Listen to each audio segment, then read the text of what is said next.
Hello, dear listeners, and welcome to this week's episode of the program Talk in English. My name is Shraddha, and we are reaching you from the airwaves of Akashvani Kurseong at the frequency of 103.5 MHz. Dear listeners, time and again, we bring to you some engaging conversations, people who are inspiring others in their own way. We share their journey, their lessons, their stories.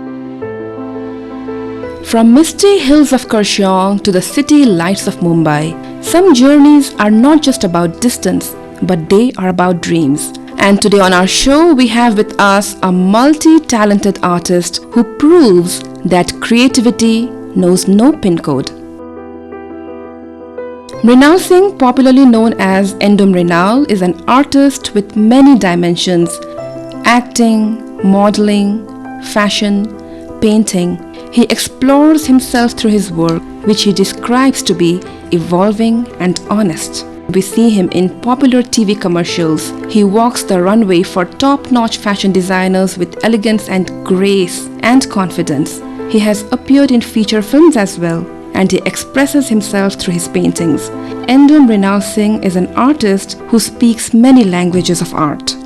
Hailing from the town of Kurseong and now making a name for himself in the world of fashion, glitz and glamour, actor, model, artist, Mrinal Singh is joining us today for a heartfelt conversation.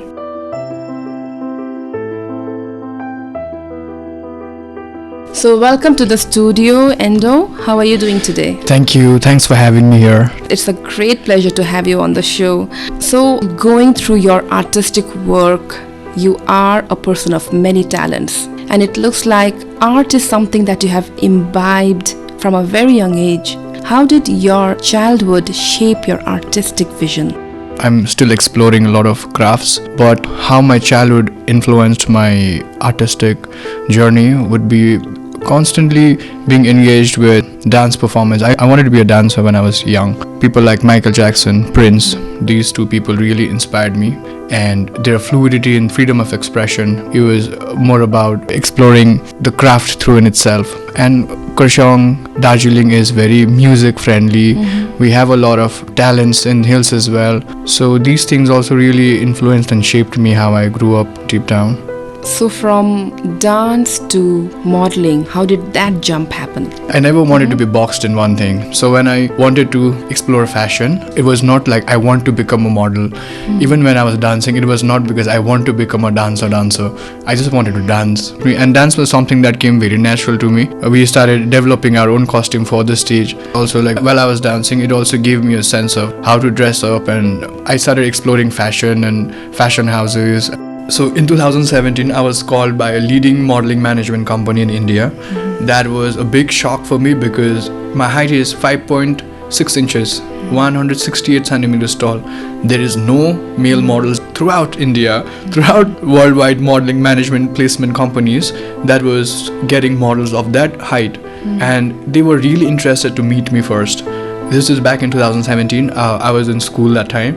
I met real supermodels, stylists, editors, and I was about to sign. They had just opened a film division that time. They wanted to sign me in the film division. But then I had to live in Mumbai. I was not prepared for paying 80,000 month rent. So I was doing photo shoots in and around Kurseong town and Calcutta. I used to visit and shoot for brands out there. That was my first ever Mumbai experience. And then I came back with that shock value. So that really tickled my dreams. 2020, after COVID, after I graduated, I was doing a feature film in Kurseong town, and right after COVID got lifted, we had to do dubbing session for the film itself, and then we had gone to Mumbai for 1 month, and I could have finished my dubbing here as well, but I was like, no, I want to go Mumbai once. So I finished rest of my dubbing and whatever patchwork things were necessary, we did it in Mumbai. Meanwhile, the dubbing and everything was happening. I was constantly auditioning. I was trying to look out, trying to figure out how does an actor get a job, what are auditions, what are workshops, what are the processes to get the placement, what is a film actor, what is a TV actor. So all of these things, within 1 month, I had to do it. I had like a deadline. So I worked with that mindset. So the fact that you come from a small town with limited exposure or opportunities, that never stopped you? These things were a big hindrance, especially the type of lifestyle approach and artistic approach that I had. But again, I take these challenges as creative opportunities for me to shape myself as well, and eventually they are all stories for how it pushes me forward. These kind of adversities have made me more creative in my ways of thinking and dealing with it as well. That's a very optimistic way to look at life.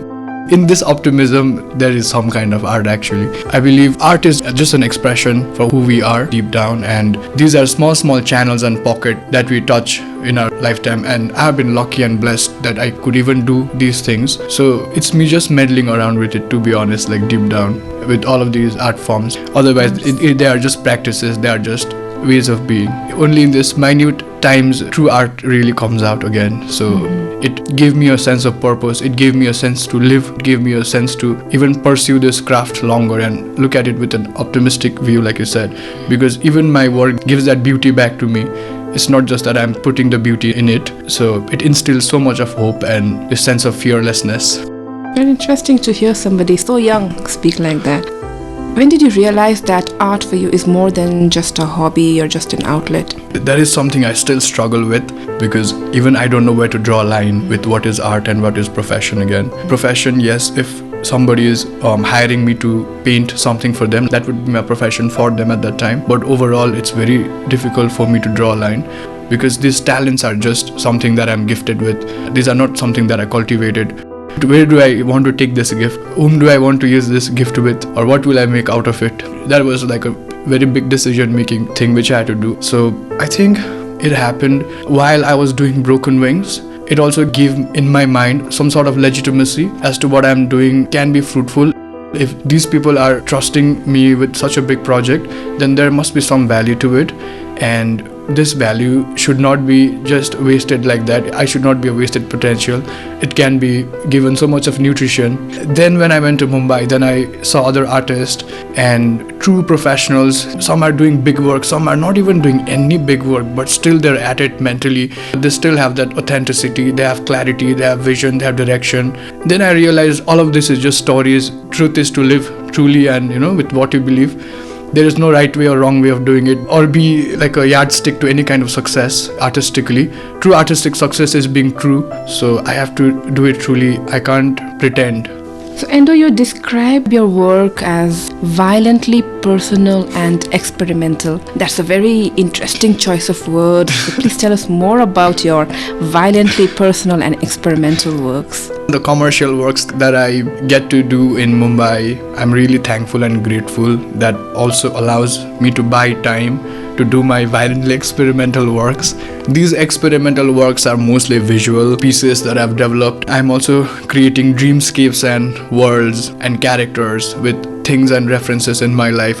This is for my longer run. So these pieces that I personally invest time in are personal, as in I'm really vulnerable with it, not just to win attention or nothing like that, but being vulnerable as I would be in my personal diary, and mostly experiments with self, with life, with my paintings, with how I lay out the whole visual design of how I go about with my projects. So I would consider that to be violently personal, because they don't necessarily follow any standard guidelines, or they don't follow any traditional ways to do things in this field. So how was your journey from Kurseong to Mumbai like? Were there any cultural shocks? Work ethic would be a culture shock, and how artists gets treated in Mumbai, the level of respect we get out there, and especially how I used to value myself. I started to look at myself with dignity, so even to understand that about myself. So now you're riding the high waves of success, right? So what do you think keeps you grounded and rooted?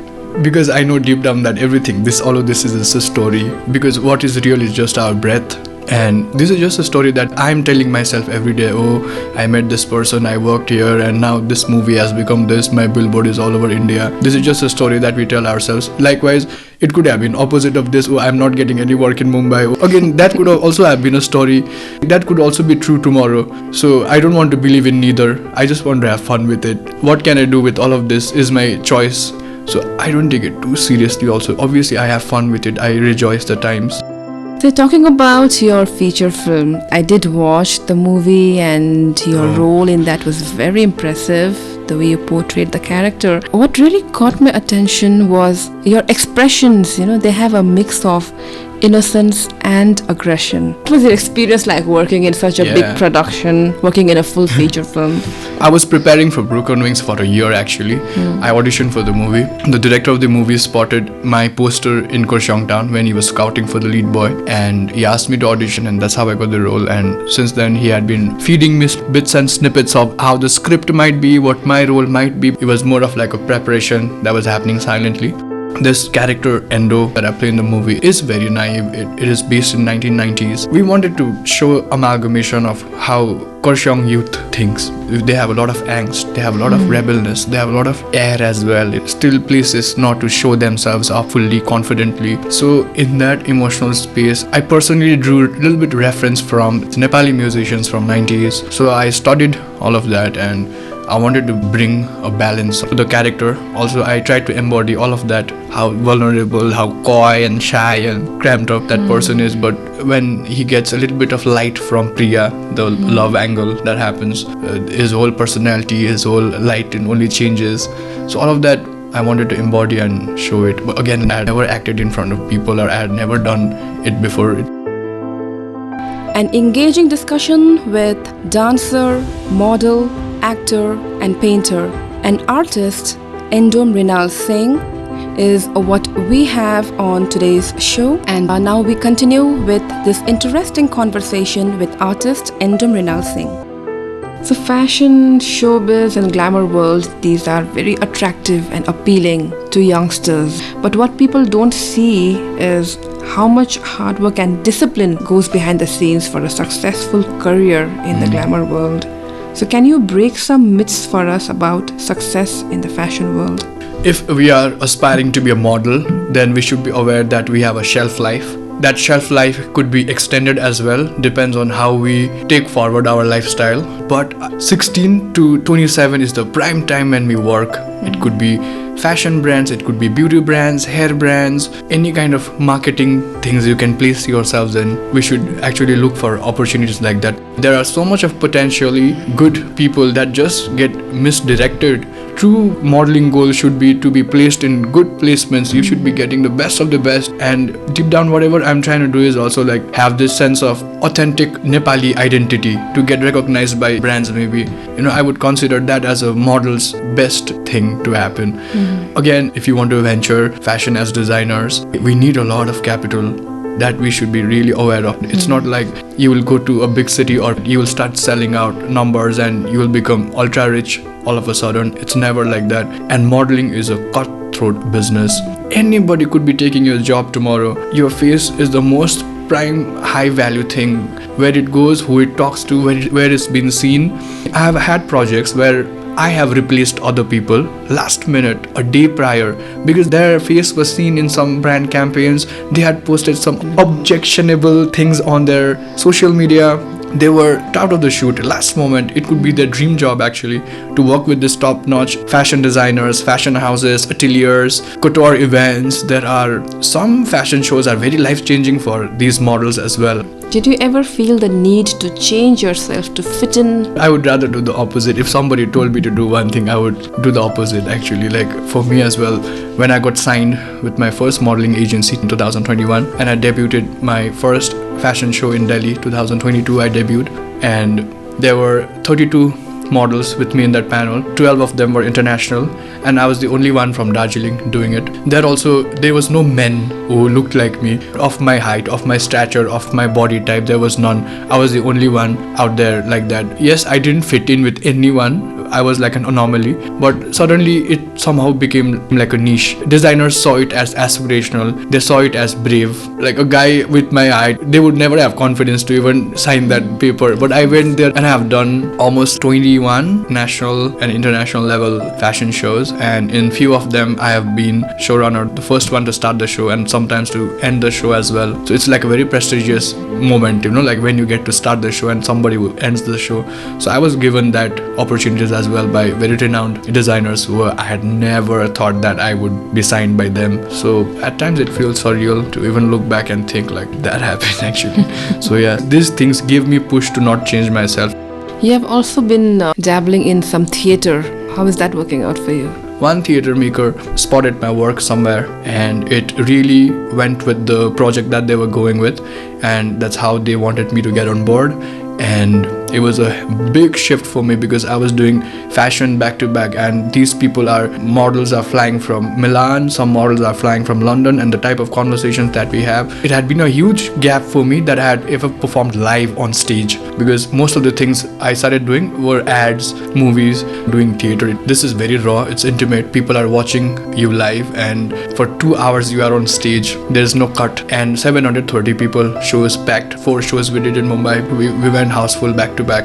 It enlarged me deeply as a person, and I really needed that kind of work again, because coming from a small town, and it was a very expansive thing mentally as well, to reach certain spaces and build connection with certain kind of people like celebrities and live with them and live that lifestyle, right? And then again coming back and doing theater, it really aligned me. To be honest, all of these works that I've been doing now, deep down, my true foundation is dancing. I work with movements a lot. Even the type of acting that I'm doing, that I'm pursuing, it has a lot of fluidity, movement-based acting. And there is no definitive right way or wrong way to dance. Dance is freeing of one's soul. It's joy. Through this conversation that we had today, what I understood about you is that you are continuously trying to go outward as well as inward through art. Yeah. So you're pushing your boundaries, but you are introspecting and understanding yourself too, right? I am someone who looks at world creatively, methodically. It's not about being functionally available to things. More of an experience. That's why I love being a muse to people. So, well, we are short on time, and let's end with a message that you would like to share with young dreamers from small towns who want to make it big in the world of glitz and glamour. Don't directly be a moth and go for the glitz and glamour. That's not how you make glitz and glamour happen. It happens with patience, with observation, skill set put in the right time, right space. So be observant, be smart. Obviously, we are all dreamers, but don't let this delusion be used by other people to meddle with your reality, and be practical as well with how to use our gifts. Anything is possible in this lifetime. It's all in our mind, how we look at things. So if reality is not working, maybe a little shift in our perspective would also help, and keep on learning new things and be young at heart all the time. That's going to help in the long run, I think. With that, we come to the end of this fantastic interview. Thank you so much, Mrinal. It was wonderful talking to you. Thank you for having me. All right, listeners. So with that, we come to the end of this week's episode of the program, Talk in English. The program was presented by Shraddha Chetri and produced by Yojna Mohra. And thank you so much for sharing your valuable time with us. I hope that you found the program to be engaging. We will see you again next week with another fantastic episode of the program Talk in English. Until then, do keep listening to Akashvani Kurseong. Stay tuned.